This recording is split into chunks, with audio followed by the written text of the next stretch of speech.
Seja bem-vindo ao Momento Wi-Fi Cell de hoje e o texto para nossa reflexão está justamente na primeira carta aos Coríntios, capítulo 15, versículo 57, que diz o seguinte: Graças a Deus que nos dá a vitória por intermédio de nosso Senhor Jesus Cristo.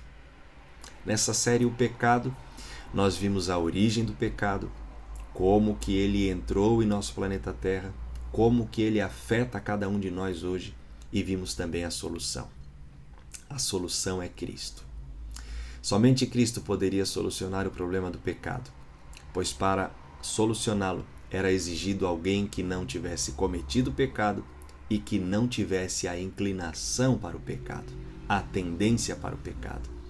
Tinha que ser alguém sem defeito, sem mancha, como exigia a lei do sacrifício dos cordeirinhos.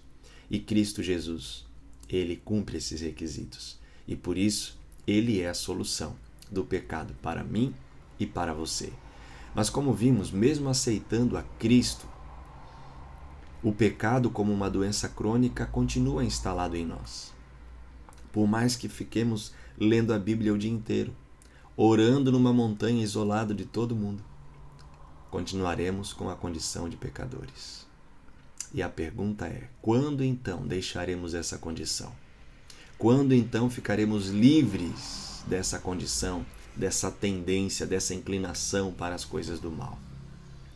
Conforme lemos o texto de hoje, é-nos dito que graças a Deus que nos dá a vitória por intermédio de nosso Senhor Jesus Cristo. Aqui nesse contexto do capítulo 15 da primeira carta aos Coríntios, Paulo vem falando a partir do verso 50 justamente daquilo que vai acontecer no momento em que Jesus Cristo voltar nas nuvens dos céus. Primeiro ele diz que nem todos dormiremos, nem todos vamos morrer.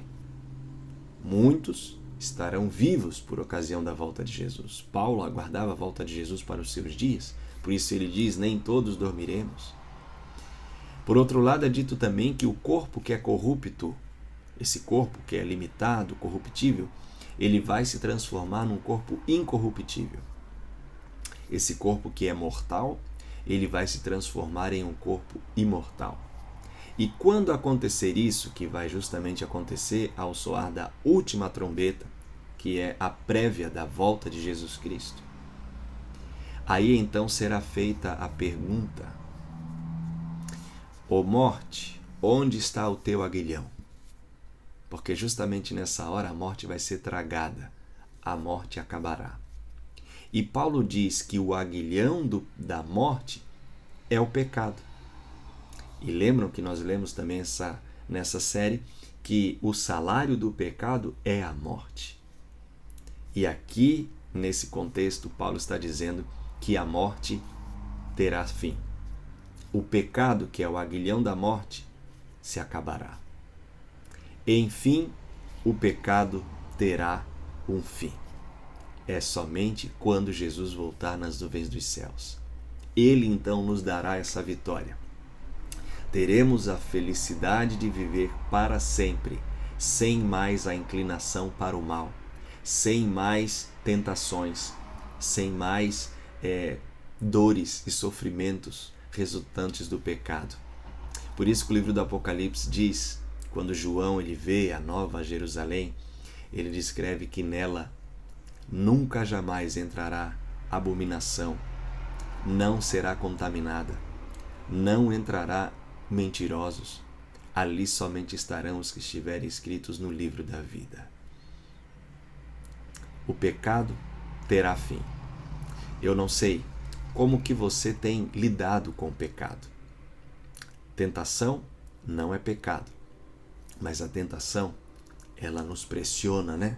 Para a gente cair em pecado. E como encontrar forças nessa hora? Em Cristo. Ele é a solução. E se você está cansado de lutar contra a sua própria natureza, lhe digo duas coisas. Primeiro, se renda a Cristo. Ele vai dar a vitória para você.